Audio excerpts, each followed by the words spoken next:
লাদাখে আবারও মাথাচাড়া দিয়ে উঠেছে পূর্ণ রাজ্যের দাবিতে গণ আন্দোলন।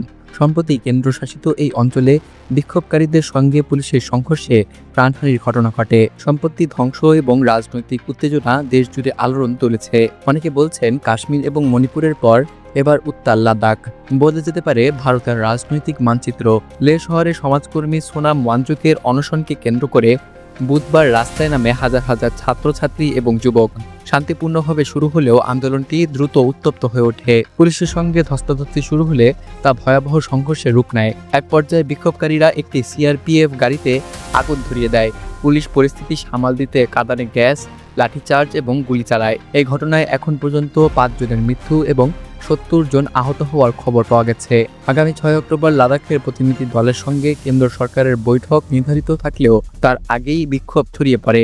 রাজধানী লেহ সহ বিভিন্ন এলাকায় আন্দোলনকারীরা লাদাখকে পূর্ণ রাজ্য করো এবং কেন্দ্র সরকারের দায়িত্ব পালন করো স্লোগান দিতে থাকে। পুলিশের দমনপীড়ন সত্ত্বেও আন্দোলন ক্রমেই তীব্র হয়ে ওঠে। পরিস্থিতি নিয়ন্ত্রণে আনতে জেলা ম্যাজিস্ট্রেট রুমিল সিং কারফিউ ঘোষণা করেছেন।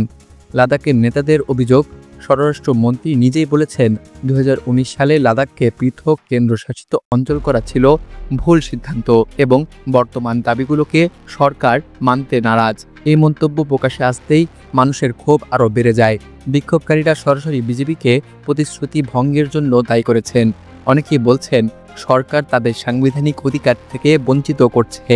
বিশিষ্ট প্রকৌশলী এবং পরিবেশ কর্মী সোনম ওয়াংচুক টানা 15 দিন ধরে অনশনে রয়েছেন।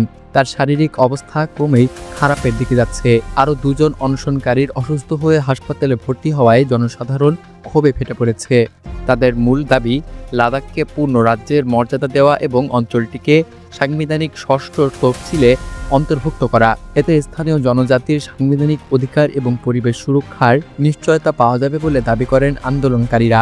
2019 সালের 5 আগস্ট ভারতের সংবিধানের অনুচ্ছেদ 370 বাতিল করার পর জম্মু ও কাশ্মীরকে 2টি পৃথক কেন্দ্রশাসিত অঞ্চলে ভাগ করা হয়, জম্মু ও কাশ্মীর এবং লাদাখ। কিন্তু লাদাখবাসীর অভিযোগ, এই সিদ্ধান্তের পর থেকেই অঞ্চলটি কার্যত রাজনৈতিক এবং প্রশাসনিক অবহেলার শিকার। উন্নয়ন অথবা অধিকার রক্ষায় কেন্দ্রীয় সরকার কার্যকর কোনো পদক্ষেপ নেয়নি।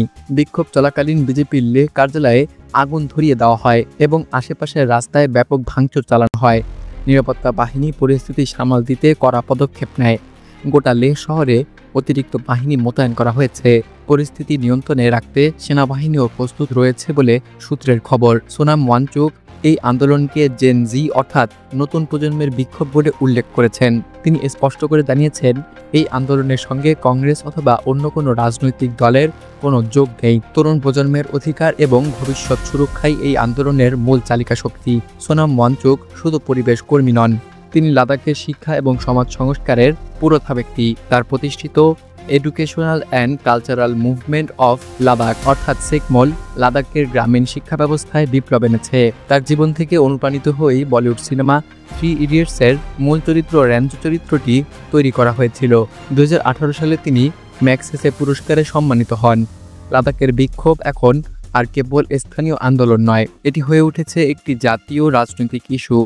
দাবি পূরণ না করলে পরিস্থিতি আরও উত্তপ্ত হতে পারে বলে মনে করা হচ্ছে। এখন দেখার কেন্দ্র সরকার কতটা সংবেদনশীলতা এবং বাস্তবতা নিয়ে এই সমস্যার সমাধানে এগিয়ে আসে।